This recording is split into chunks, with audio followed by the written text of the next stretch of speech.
to us about connections between the Yang-Baxter equation and Thompson's group F.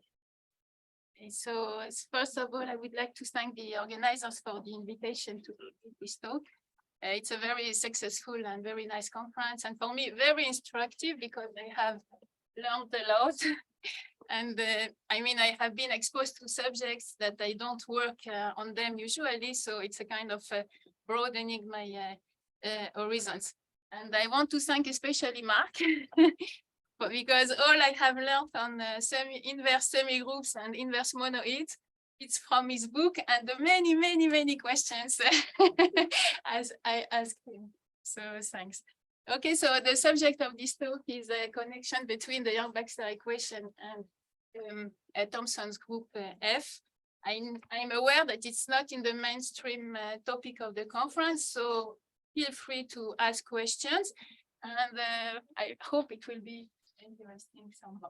So the quantum Yang-Baxter equation, or the Yang-Baxter equation, is an equation in the field of mathematical physics. And the solution to such an equation is in fact a linear automorphism on a vector space of the form V tensor V. Now there exists a special class of solutions which are called set theoretical solutions of the Yang-Baxter equation. And when you have such a set theoretical, it induces a linear operator, which is a solution to the quantum or to the Yang-Baxter equation. And now, very roughly, a set theoretical solution can be defined by a set X and a set of bijections on X. And so if you take such a solution, you take an induced operator, it's a solution to the Yang-Baxter equation.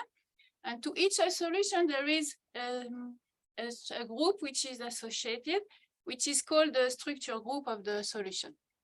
Now, the present work arose from an observation that Thompson's group F, in fact, it could be viewed almost as a structure group of a solution, of a set theoretical solution. But why almost? Because it lacks something. So I could not find any set of bijections which could fit so that I can define a solution. But somehow it seemed that if I have partial bijections, it will do the work. So in fact, I defined a generalization of the set theoretical solution that is, instead of being defined by a set of bijections, to be defined by a set of partial bijections. And in analogy with the results obtained for set theoretical solutions in general, that they are characterized by their structure group. So I give a characterization of the partial solutions in terms of not structure group, but I'm always confusing the order. Structure inverse monoid, or if I permute the order of the three words, it's okay. You need to understand what I mean. Okay, so in this time, the relevant object is not just a group, but an inverse monoid, because we have all these partial bijections. And also with this, so I can define partial bijections and show that the Thompson groups is in fact the structure group of a partial solution. So the plan of the talk is the following. I will give an introduction to the Yang-Baxter, quantum Yang-Baxter equation and set theoretical solution. I will recall the definition on inverse monoids and the needed definitions. This morning, Enrique skipped that, but I won't skip. Quite quickly. Very quickly. Okay, I hope you will do it. So I won't skip. I will define the partial solutions and present their characterization. And then the next part is on Thompson's group F and the result from there. Okay, so let's begin. So we have V, a vector space, and in fact, an operator R from tensor V to itself is called the solution of the Yang-Baxter equation if it satisfies the following equation. This holds in V tensor V 3 times. Now, when it is written R12, it means that you have this triple and you act on the first and the second with R, and the third is left unchanged. Okay, so the same with R2, 3, R1, 3. Now, this is the quantum Yang-Baxter equation. I just want to say that, in fact, the Yang-Baxter equation is defined by I mean, it looks similar. It's a kind of braided relation, R12, R23, R12, and the other, the braid relation. So there is no real difference between them. So many times I will say quantum or not quantum. The fact is that this one is obtained for the one with the braided, just there is a flip composition with a flip map with interchanges between the two coordinates. So it is not critical if it is quantum or regular, just there is this detail of, and the set theoretical solution is a pair. You have a set X, and then you take V to be the vector space spanned by this set X, and you have a little r, which is usually a bijection on the set X2 that satisfies the braid relation. And then you take R, big R, to be the linear operator induced by it. And again, as I said, either you compose it with a flip or not, and then, but it gives a solution. Okay, so now let's see some properties of this solution. And usually it's very comfortable. Yes. Excuse me. No, because I don't arrive to. Sorry? Would you mind writing the condition on the blackboard so we can go back and look at it? Because I will. The braid relation? Yes, please. Okay. I'll get stuck every time. Okay, sorry. Okay, so quantum Yang-Baxter equation. So this is, you see it? Or? Yeah, I see.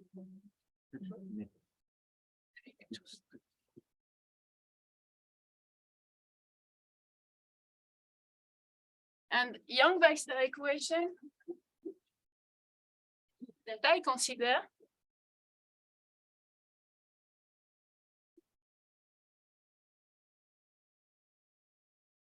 okay, this is the braid kind of braid relation.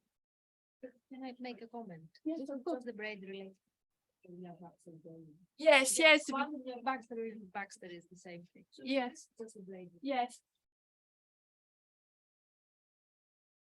Okay, so as I said, you can present the function R on X2 by this definition. So you have sigma I and gamma J. These are functions from X to itself. Okay. Now, in the paper Ettinger, Schedler, and Soloviev, so they define all this stuff, in fact, of set theoretical solutions. And the solution is non-degenerate if and only if all these functions are bijective. Now, for example, Anastasia worked on that, and Alina worked also on this solution, but without the assumption of non-degeneracy. But to tell the truth, I prefer with non-degenerate. It's far more easy to work with them. The solution is involutive in R to the square is the identity. And braided, in fact, this is the definition of a set theoretical solution, that it is braided, that this satisfies this condition, the braid relation. So here, don't get deep into that. It just says that, in fact, these conditions can be expressed in terms of these bijections with this following set of equations. And Nadia, no need to try to understand. It's just a technical thing. But you have a question on the. No, I'm just trying to. Okay, no need to try to understand. Just it means if there's conditions, so there is this set of relations between the functions. It is somehow important just to know that there is such a set of equations, not what they say exactly. Okay, so from now I assume that my solution is non-degenerate, involutive. Set theoretical solution. By the way, for those who remember, in the last ICMS, Dilian showed that there is a connection between the solutions and the K-graphs. Okay, so the structure group of a set theoretical solution is defined in a very natural way. In fact, we take the set of generators to be the set X, and the relations are defined also in a natural way. Whenever you have that, I remove for the X, but I look at them as indices. So whenever you have Rij equal KL, you take a defining relation of the form xi xj equal xk xl.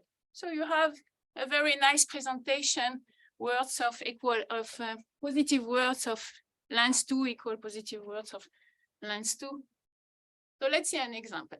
Okay, so we take X to be a little set of 4 elements. We have here all the permutations sigma. There are also the gamma, but I didn't write them. So the structure group is defined by the set X, and these are the 6 defining relations. In the case of this example, for example, coming from the Garside theory, because these groups are Garside groups, so the center is cyclic generated by this element, not critical. Okay, so here we arrive to the characterization of the set theoretical solutions in terms of their structure groups. Okay, so also it is in the paper, in the initial paper on the topic of Ettinghoff, Schedler, and Soloviev.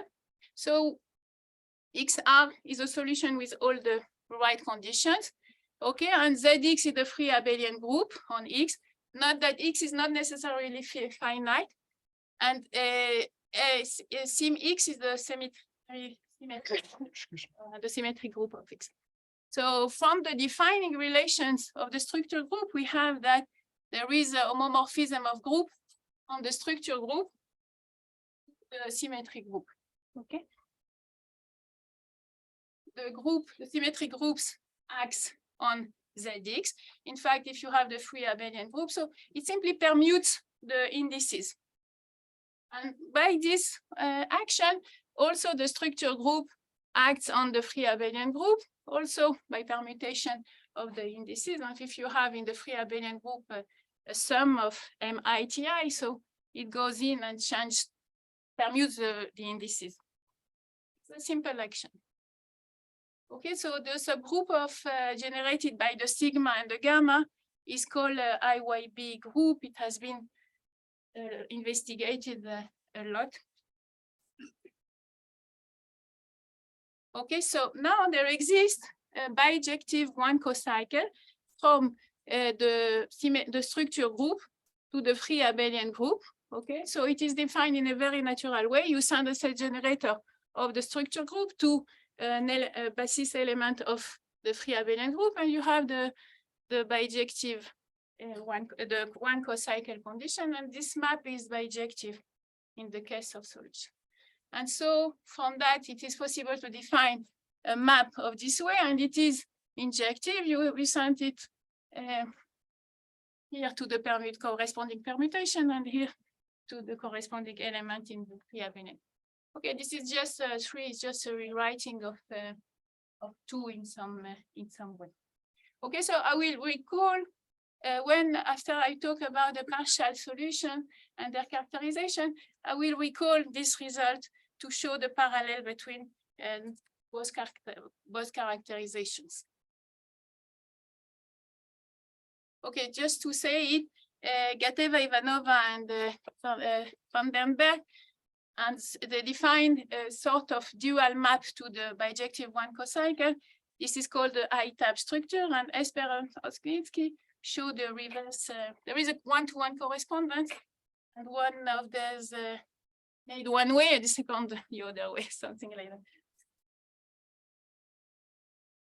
Okay, so now we arrive to the book of Mark. Okay, it's taken from there. Okay, so a very quick lesson on inverse monoids and inverse semigroup. Okay, so we have a regular semigroup, so it's a semigroup. I usually prefer monoid, but also semigroup, it doesn't matter. Okay, so if each element has an inverse, okay, so I cannot, in the context of inverse monoid, write S-1 because I'm coming from group theory, so it will be always in the star with the star. And in fact, in inverse semigroup is a regular semigroup, just that the inverse is unique. Okay. An inverse monoid is an inverse semigroup with identity 1. And there is another characterization of inverse semigroup. It's a regular semigroup, and the lattice of and the set of idempotents is an inverse, is a commutative subsummary group. And there is there another which is defined in this way on the set of idempotents. Okay, so let's see some. I want to present two special inverse monoid that I need in this talk. Okay, so first of all, the commutative inverse monoid. So a partial function is exactly what its name says. Okay, you have a partial function of x. It's a function where the domain and the range may be partial. And the partial bijection also, the domain is restricted.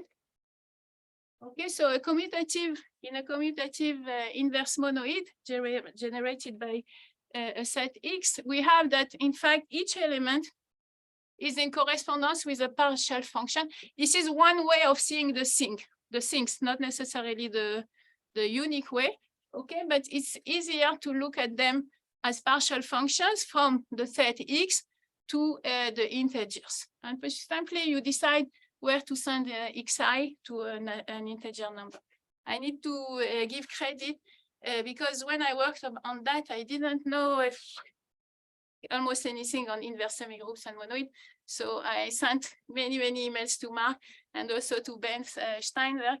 And when I was trying to understand what is in fact the right language for these partial things, so Ben immediately told me, you need to see the commutative inverse monoid is the parallel of the free abelian group. The symmetric inverse monoid is the parallel of the symmetric group. And instead of semi-direct product as we have in group, so you have to see either the lambda product or the restricted product. So I have to say that without his help and a few words, but it changed everything for me. So I wouldn't have found really my legs and my hands in this topic. It's very complicated to get into partial when you are not used to this stuff.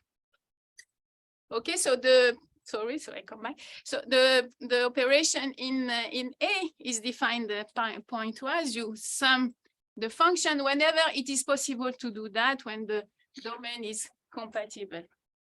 Okay, so this is the commutative inverse monoid. And now, okay, so the identity is the zero function. And now another inverse monoid parallel for me to the symmetric group. So the symmetric inverse monoid on a set X. So every element there is a partial bijection. The operation is composition of this partial bijection. Also, whenever it is possible to compose them, the identity, the identity is the function, the identity, and there is a zero element, and the idempotent of this inverse monoid, these are the partial identities on X. I mean, if the domain is restricted, this is the identity on a partial domain. So, okay, so this is a standard definition for monoids, yes. So we say that a monoid acts on another monoid or a semigroup. If there is an action, okay, this looks like the definition for groups, so it's not. Okay, so now the point is when you have two inverse monoids, and you cannot say that the semi-direct product in the usual sense that we know is an inverse monoid or semigroup. We need for that more conditions. Okay, so that's the reason that that we need to look at another product, which is the restricted product. A question, Nadia? Okay, so let's see the definition of the restricted product of inverse semigroups. So let M and S be inverse semigroups, and M acts on S by endomorphism. Okay, and EM is the set of idempotents of M. Now, all this for the moment, it looks like the semi-direct product, but for the restricted product of inverse semigroups of monoid, we need these two additional conditions on the set of idempotents and so on.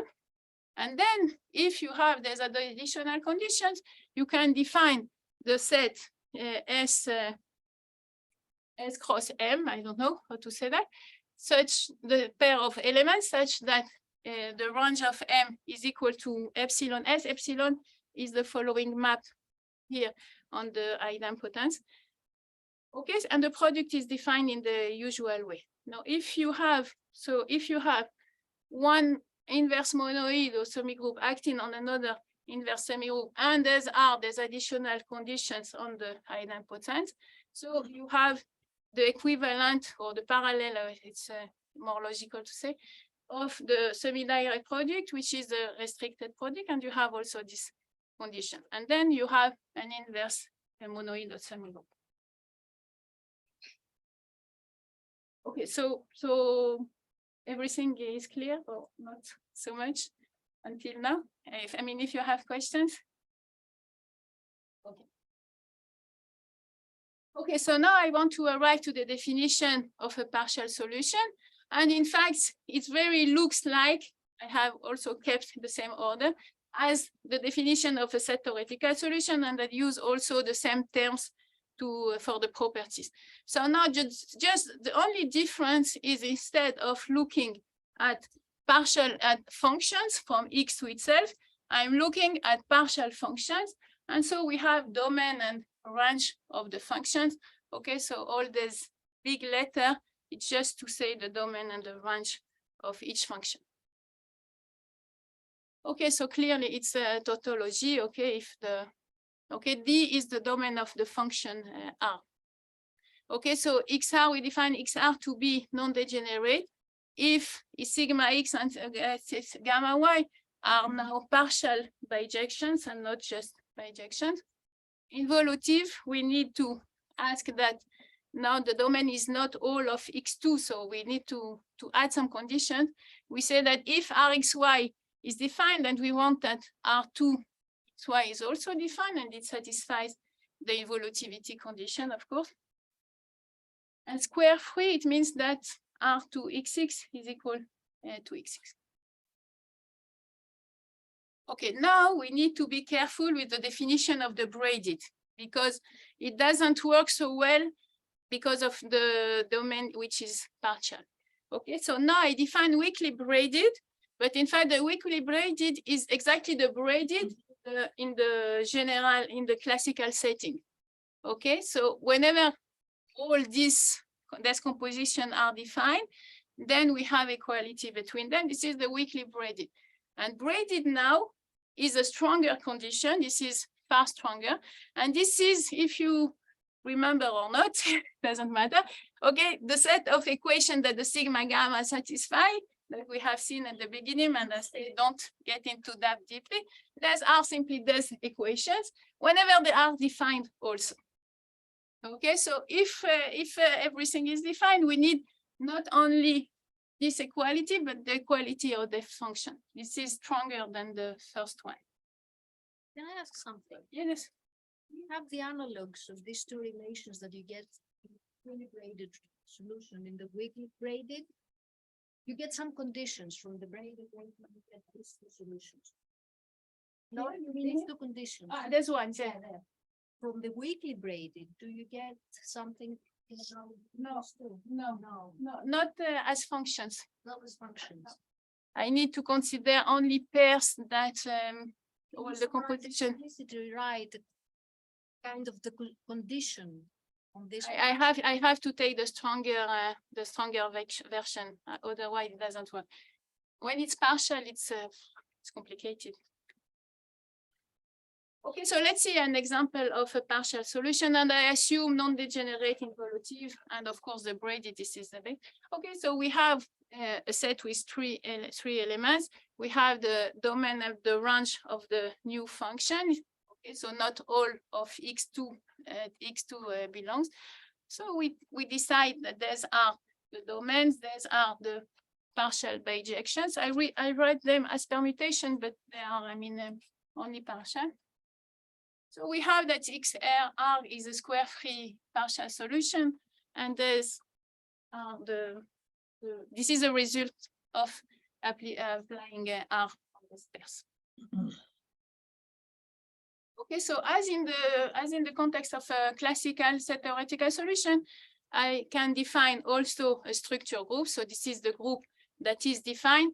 By the way, this means that XY, this is exactly the first definition. If Ij, Rij equal KL, so we have Xij equal Xk, XL. And this is simply the result Xk and the result XL in terms of the first. This is exactly the same as before, just written a little bit differently. And now I define the structure inverse monoid. Okay, the same presentation, but now it is an inverse monoid because, as I said, this is the right language to speak about partial bijection. Okay, so for example, if we have a set theoretical solution which is trivial, that means that all the sigma gamma are the identity. So the structure group is the free abelian group. But in the case of a partial solution, then if it is trivial, so you have, in fact, partial identities. So you will have a right-angled Artin group, or free, or what is called a partially commutative group, depending on the domain written here, the domain of this function. Okay, so let's see some properties of a square-free solution, of a square. Now I assume also not only partial, but also square-free. Okay, so now what I want to do is the characterization of the partial solutions in terms of the structure inverse monoid. So all these have kind of lemmas to arrive to the result. So in fact, we have that the inverse symmetric group, it acts on the commutative commutative inverse monoid, sorry. The symmetric inverse monoid acts on the commutative inverse monoid. Okay, so also by endomorphism. So if we have F and we want to act on it with theta, okay, a partial bijection, so we simply compose it with theta minus 1. Okay, so the result of the action is another function from X to Z, which is the result, this result. Okay, so this is the parallel to the result on solutions. Okay, so all the orange things, these are the results for the classical set theoretical solution. So this is the parallel to the fact that the symmetric group acts on the free abelian group, okay, by permuting, and this is also what it does here when it's possible. Okay, there is a homomorphism of monoid from the inverse, from the structure inverse monoid to the symmetric inverse monoid. So also we send X to sigma X. And this is the parallel of the result in the classical setting that we send each element in the structure group to the corresponding permutation, and it is there a homomorphism of group. There is an action of the structure inverse monoid on itself. Also, as I said before, also a permutation of the indices. Okay, and it is the parallel of the same thing with the structure group. And there is an action of the structure inverse monoid on the commutative inverse monoid. Okay, so again, this is the parallel of the corresponding result that the structure group acts on the free abelian group with this action. Okay, so now one of the theorem is that we have pi, a map from the structure inverse monoid to the commutative inverse monoid. Okay, now in the context of in the context of the structure groups, it was bijective one cocycle. This time it is not bijective, it is only injective, and it looks like the definition of a one cocycle. Now, what is this function delta I? They look like characteristic functions, but they are not defined everywhere. So if you can have 1, you can have 0, but you can have also not defined. Okay, so for some input, it can be not defined because their domain of definition is partial, and I request that the domain of definition is equal exactly to the range of the sigma X. Okay, so delta. Okay, so this result is exactly the parallel of the corresponding result that the structure group, there exists a bijective Wanko cycle from the structure group to the abelian. In our case, it's not necessarily surjective. Okay, so as in the context of the structure group, I want to go further with the characterization. And I need to show that there is a parallel to the semi-direct product of the structure group, of the symmetric group and the free abelian group. So now if we look at the restricted product of A and IX, the commutative inverse monoid and the symmetric inverse monoid. Okay, so in fact, it exists. That is, in fact, it's just, we need to show that there's two blue conditions that appear in the definition of the restricted monoid, restricted product. So they really, they hold here. Okay, so it exists, it is an inverse monoid. And so in this case, we have that the structure inverse monoid can be embedded in the restricted product of a free commutative inverse monoid and symmetric inverse monoid. And this is the parallel. And this is exactly the parallel to the corresponding result in the case of the structure groups. So in fact, this is the characterization. And the hardest part here was to find the right language to, in fact, a kind of translation of the result for set theoretical solution and structure group to the context of partial solution. Okay, so this is only the first part. Sorry to disappoint. Okay, so this is the first part on, so we have seen the quantum Yang-Baxter equation, set theoretical solution, their extent generalization to partial solution and their characterization. Now I want to arrive to the second part, that is in fact the Thompson group. And in fact, this is the trigger to all this work, in fact. So there are questions still now? Too tired, I see, to think. It's okay. Understand you. I have a quick question. So you use this cycle language. If you translate to the language of braces, which is the more common language, or weak braces? Yes. I've done it. I don't bring it to now. But in my paper, yes, I have. Yes. I defined the partial brace, and so this. So what people call the weak brace? No. It's another thing. It's not another thing. Yes. I decided to have my own one also, like everybody. In your own brace, out of curiosity? I'm sorry, but partial. Yes. Have a sense of having a group there? Yes, and the partial operation. Yes. Yes. So no, it's not for now.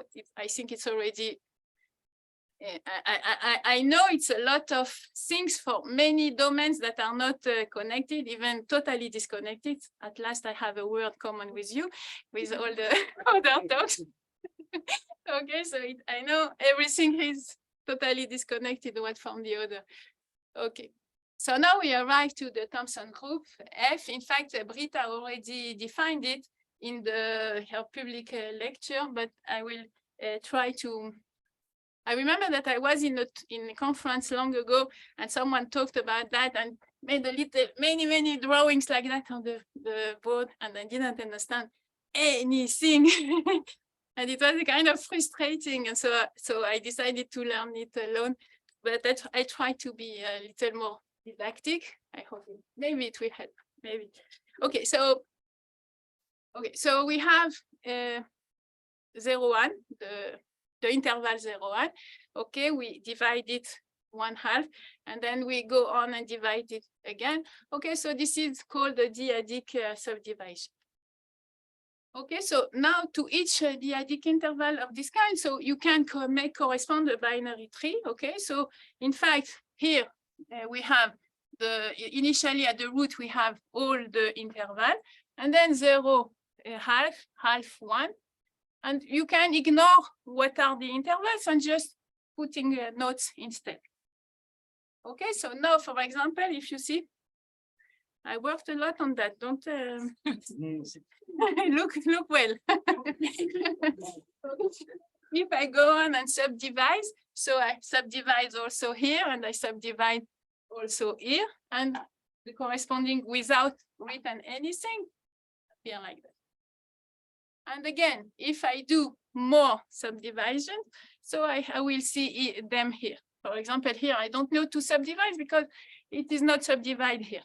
Okay, so you can describe such a dyadic subdivision in terms of a binary tree. Each branch corresponds to left or right side.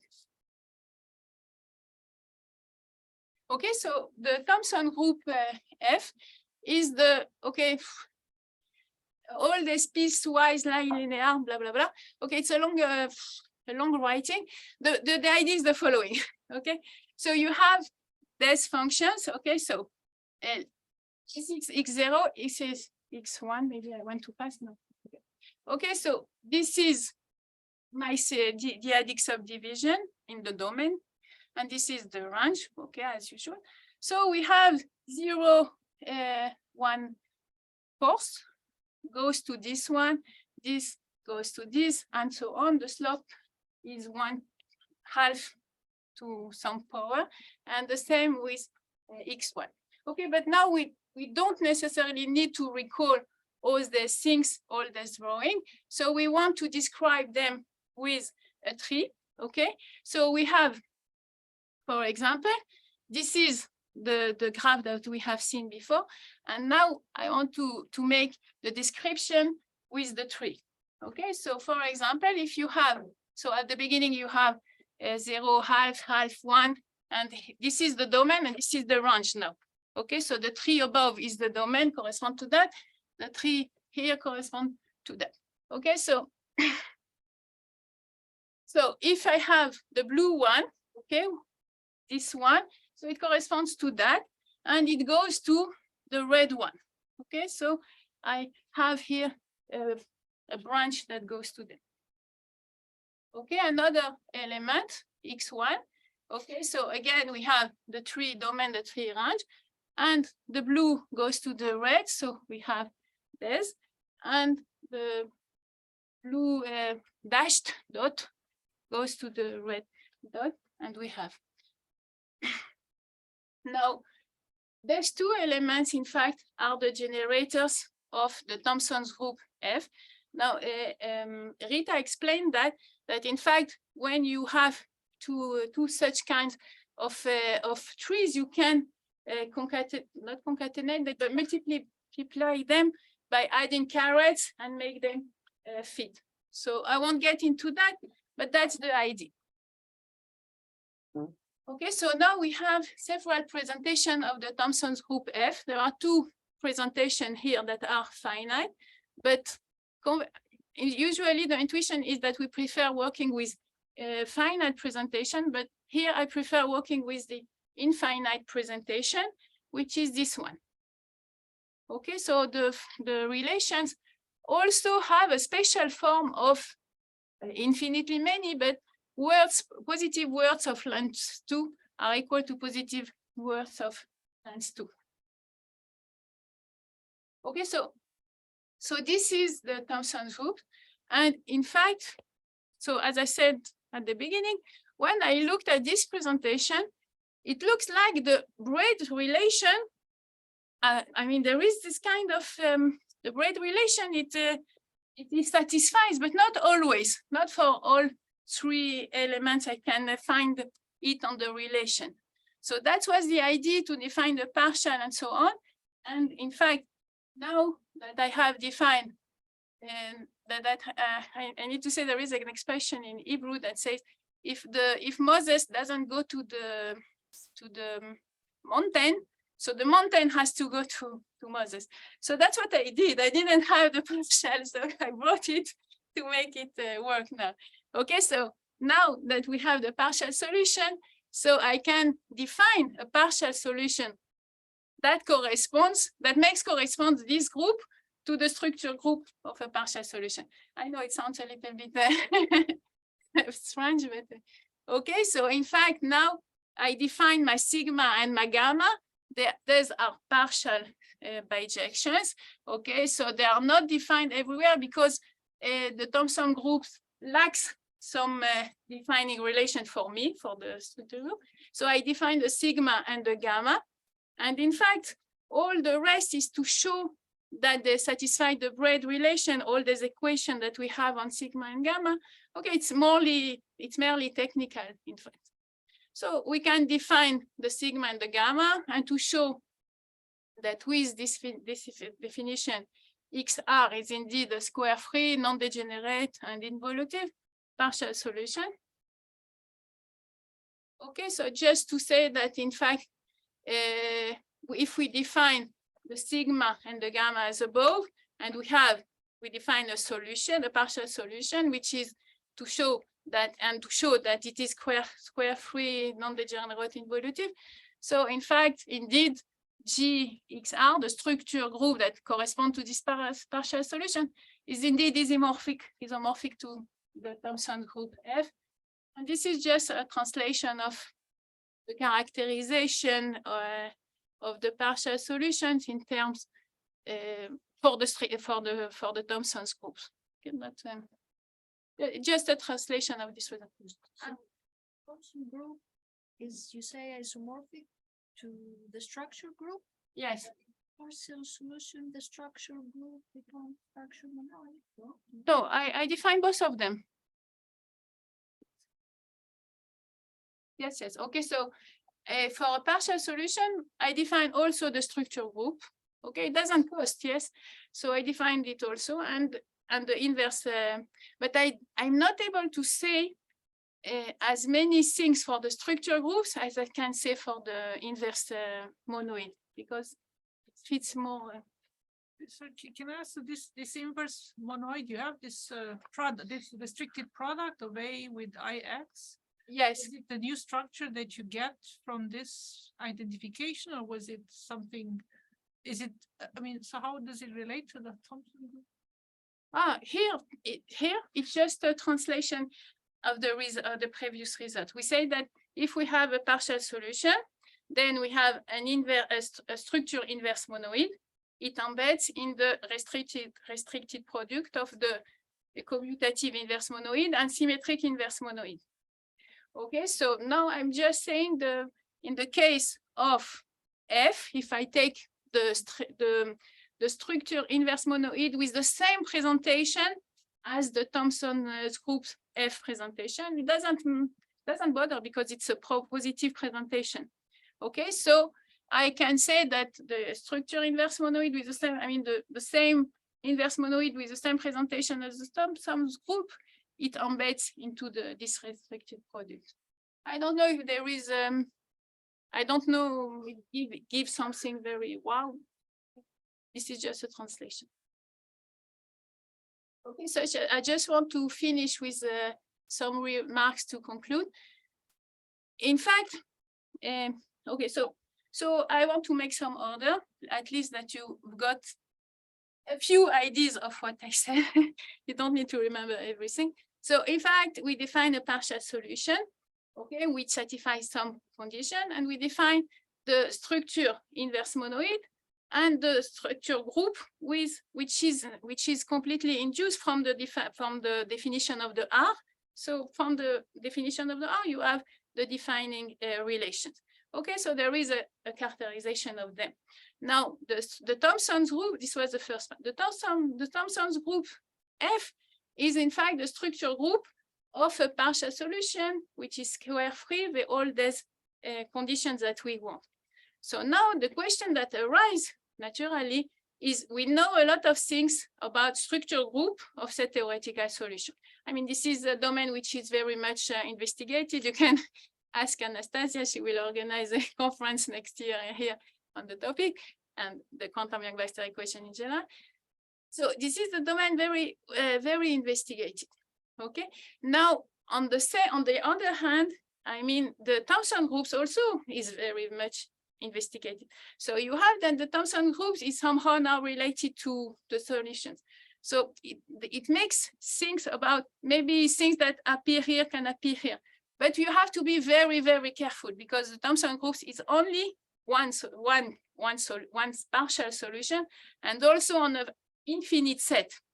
And set theoretical solution, we can take infinite sets, but usually we like, or we have more results when it is finite. So here are some remarks to think, but I mean, to be careful also because this is not a completely parallel. Okay, for example, if the structure group, when X is finite, it is a Garside group. Okay, so it's a result of mine from my thesis. Okay, and now Garside groups are torsion-free and bi-automatic. Now F is also torsion-free, but even automatic, it is not now. But also, Thompson is with a infinite set, and these are with finite set. So, I mean, it makes things, but it makes think about the things, but not one-to-one, okay? So the structure group also, when X is finite, is a solvable group. It is a result of Eitinghoff, Schedler, and Solovyov. Now F tag, the Thompson group, the commutator is simple, so it is not nilpotent nor solvable, so not the same at all. But also this is finite, this is infinite.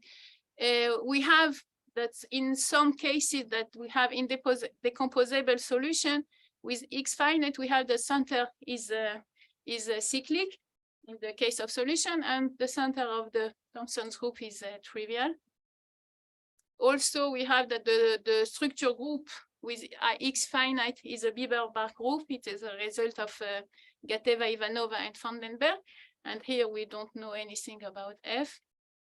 The quotient group F, the abelianization, quotient F tag is isomorphic to Z2.